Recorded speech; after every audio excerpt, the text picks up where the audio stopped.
Hello students, आज हम शुरुआत करने जा रहे हैं कक्षा 10वीं गणित का अध्याय दो जिसका नाम है बहुपद। बहुपद को अंग्रेजी में बोलते हैं पॉलिनोमियल्स। पॉलिनोमियल इसको कहा जाता है, यानी बहुपद। सबसे पहले जानते हैं बहुपद की परिभाषा क्या होगी। तो बहुपद प्रारंभिक बीज गणित में धन और ऋण चिन्हों से संबद्ध कई पदों के व्यंजक को बहुपद कहते हैं। जो धन और ऋण से संबद्ध हो, जुड़े हो, उस प्रकार के व्यंजक को क्या कहा गया है?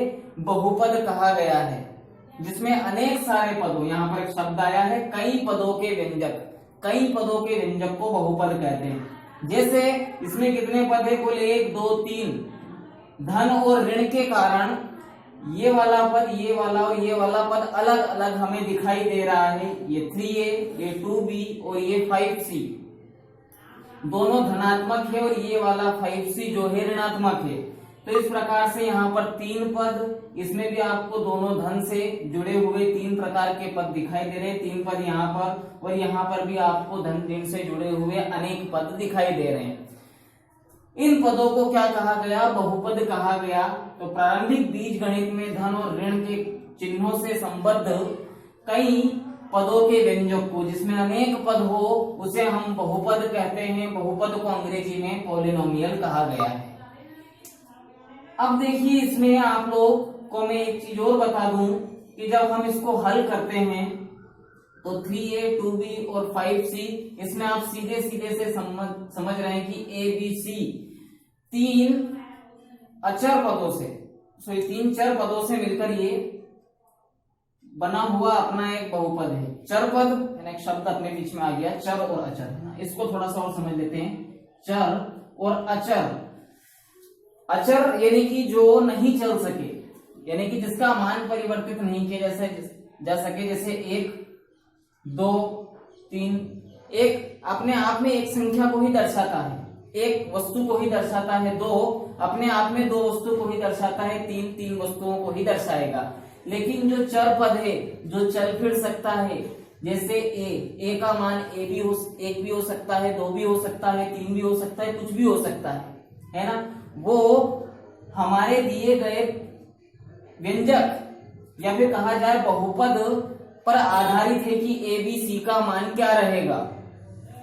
इसी प्रकार आप लोग देखें, यहाँ पर x की घात 2, है ना। चर अचर हमें क्लियर हुआ। अचर यानी कि जो चल फिर नहीं सकते, 1 का मान 1 वस्तु को, 2 यानी कि 2 वस्तु, 3 यानी 3 वस्तु को। इस प्रकार से और भी आगे संख्या लिख दी जाए तो वो सारी अचर संख्याएं सारी अचर में आएगी। और चर में हमारे अल्फाबेट्स, जिनकी वैल्यू कुछ भी हो सकती है, वह अलग अलग बहुपदों के लिए अलग अलग होती है, तो वो चर पद कहे जाते हैं। इसमें हम ABC का मान निकाल सकते हैं। तो ये ABC से बना हुआ हमारा बहुपद हो गया। x² धन 2x धन 1, ये केवल x से बना हुआ हमारा बहुपद हो गया। अब मैं आपको इसमें बता दूं, x की अधिकतम घात कितनी है? इसमें 2 है, यानी कि x के 2 मान आएंगे। x के कितने मान आएंगे? 2। यहाँ पर x की अधिकतम घात कितनी है? 6 है, यानी कि x के कितने मान आएंगे? 6 मान आएंगे। इस प्रकार से हम इनकी वैल्यू भी फाइंड कर सकते हैं। यहाँ पर x के 6 मान रहेंगे और यहाँ पर x के 2 मान रहेंगे।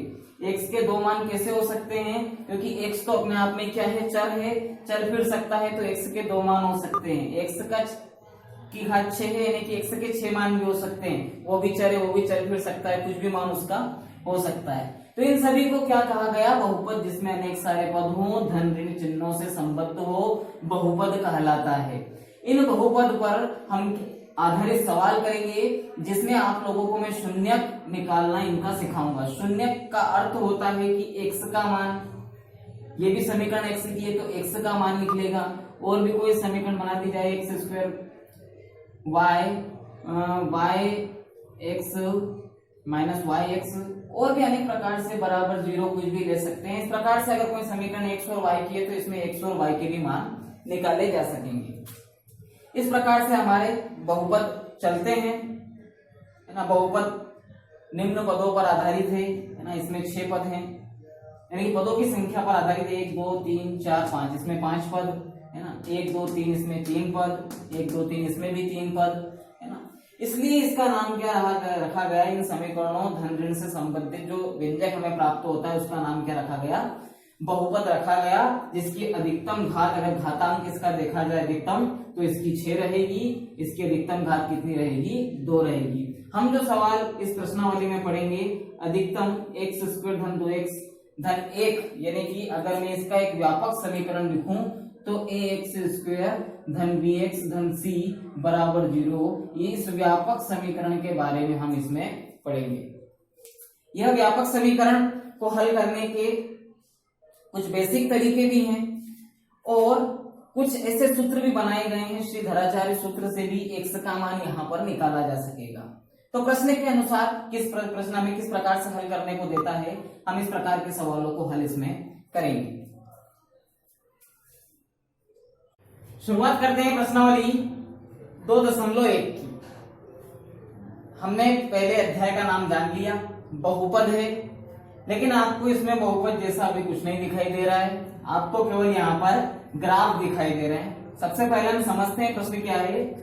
किसी बहुपद, पहला ही प्रश्न है, मात्र 2.1 में एक ही प्रश्न है, जिसमें आपको कुल 6 ग्राफ दिए गए हैं, पहला, दूसरा, तीसरा, चौथा, पांचवा, छठा, 6 ग्राफ आपको दिए गए हैं। वास्तविक रूप से ये है बहुपदी, लेकिन किस रूप में दिए गए हैं, ग्राफीय रूप में हमको दिए गए हैं। किसी बहुपद px के लिए, देखिए px के लिए सबसे पहले आप इस px को समझिए, बहुपद किस रूप में, x के रूप में। px यानी होता है पॉलिनोमियल, यानी बहुपद किस रूप में, x के रूप में के लिए y बराबर px के ग्राफ के लिए हमें ग्राफ दिए गए हैं, के लिए शून्यकों की संख्या ज्ञात कीजिए।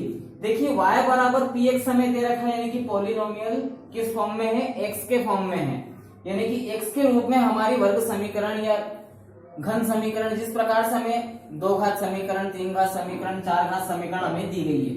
अब मैं इन ग्राफ के आधार पर यह भी बता सकता हूं कि दी गई समीकरण कितने घात की है, और ये भी बता सकता हूं कि उसमें शून्य कितने होंगे। देखिए जितनी घात होगी उतने ही शून्य होंगे, यानी कि शून्य हमें पता करना है, शून्यकों की संख्या ज्ञात करनी है, तो घात का भी पता यहाँ पर लग जाएगा। सीधे सीधे से मैं आपको बता देता हूँ, बहुपद px यानी कि x के फॉर्म में हमारी समीकरण हमें दी गई है, बहुपद दिए गए हैं, जिसके लिए हमें ग्राफ यहाँ पर प्रदर्शित है। अब आप देखिए यहाँ पर ग्राफ किस तरीके से बने हुए हैं। एक क्षैतिज रेखा खींची हुई है जिसको हम x अक्ष कहते हैं, क्षैतिज रेखा को हम x अक्ष कहते हैं, और जो ऊर्ध्वाधर रेखा होती है उसको हम y अक्ष कहते हैं। x इधर भी बढ़ाया जा सकता है, इधर भी बढ़ाया जा सकता है, निर्देशित हमें चिन्हों को निर्देशित करना है, अंक निर्देशित करना है उसके आधार पर। अब देखिए ये तो क्षैतिज तो क्या हो गया हमारा x अक्ष, और ऊर्ध्वाधर क्या हो गया y अक्ष। इसमें यहाँ पर बीच में एक मूल बिंदु होता है जहां पर x और y दोनों रेखाएं आपस में क्रॉस करती हैं। इसे मूल बिंदु यहाँ पर जो निर्देशांक होता है वो क्या होता है, 0 होता है। अब इसके लिए आप लोग देखें कि x अक्ष और y अक्ष में जो हमारे सीधे हाथ की तरफ, जैसे मैं बोर्ड की तरफ मुंह करके खड़ा रहूंगा तो हमारे सीधे हाथ की तरफ, और आप तापे में लिखेंगे तो आपके सीधे हाथ की तरफ, सीधे हाथ की तरफ सारी धनात्मक संख्याएं होती है। इधर 1-1 सेंटीमीटर की दूरी पर कुछ अंक यानी कि 1, 2, 3 इस प्रकार से हम निर्देशित करते हैं। तो सीधे हाथ की तरफ धनात्मक यानी कि दाएं ओर धनात्मक, और बाईं ओर क्या होते हैं, ऋणात्मक।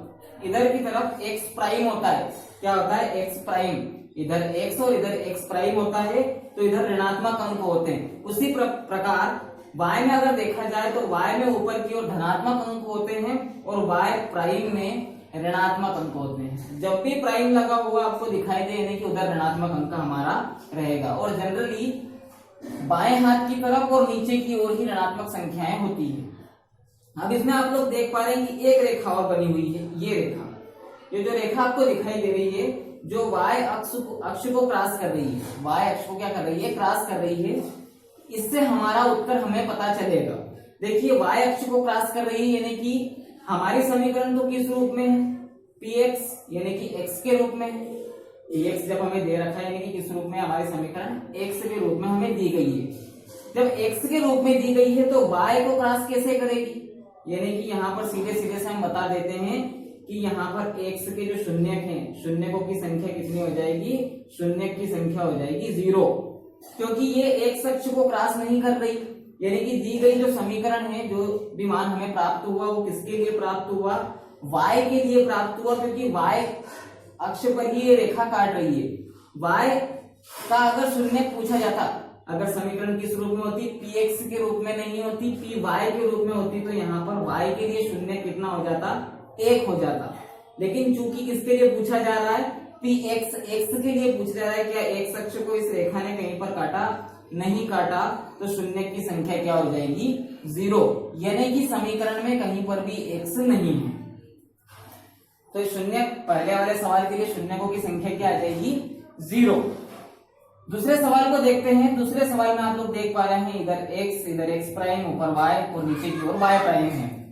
अब इसमें आप देखिए, एक बार तो इसने y को प्रतिच्छेद किया है और एक बार किसको प्रतिच्छेद किया है, x को किया है।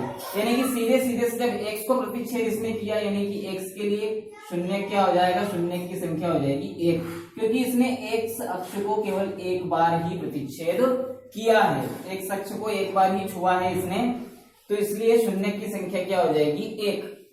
आगे देखें तीसरे सवाल में, तो 1, 2 और 3 बार x अक्ष को छुआ है, यानी कि शून्य की संख्या क्या हो जाएगी, 3 हो जाएगी। x अक्ष के लिए शून्य 3 हो गए। अब मैं आपको बता दूं सीधे सीधे से कि यहाँ पर कितने घात वाली समीकरण होगी, ये 3 घात वाली समीकरण यहाँ पर होगी।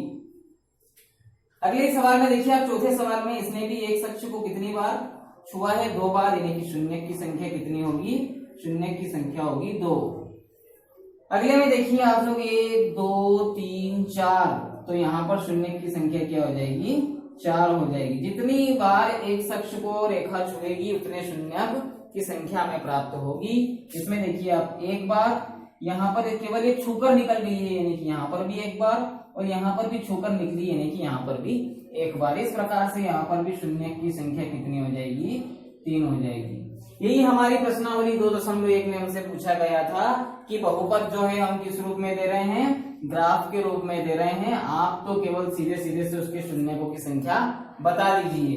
तो सीधे सीधे से हम देखेंगे कि एक अक्ष को अगर रेखा प्रतिच्छेद कर रही है, छू रही है, तो शून्यकों की संख्या उतनी, जैसे ये नहीं छू रही थी एक अक्ष को कहीं पर भी, तो शून्य, ये एक बार छू रही थी यानी कि शून्य की 1, इसने 3 बार छुआ यानी कि शून्य की संख्या 3, इसने 2 बार छुआ है, इधर नहीं छुआ तो क्या हुआ, इधर तो छुआ, इधर भी एक अक्ष, इसमें शून्य की संख्या 2, यहाँ पर कितनी बार छुआ, इसने 4 बार, शून्य की संख्या 4, और अंतिम सवाल में शून्य की संख्या 3।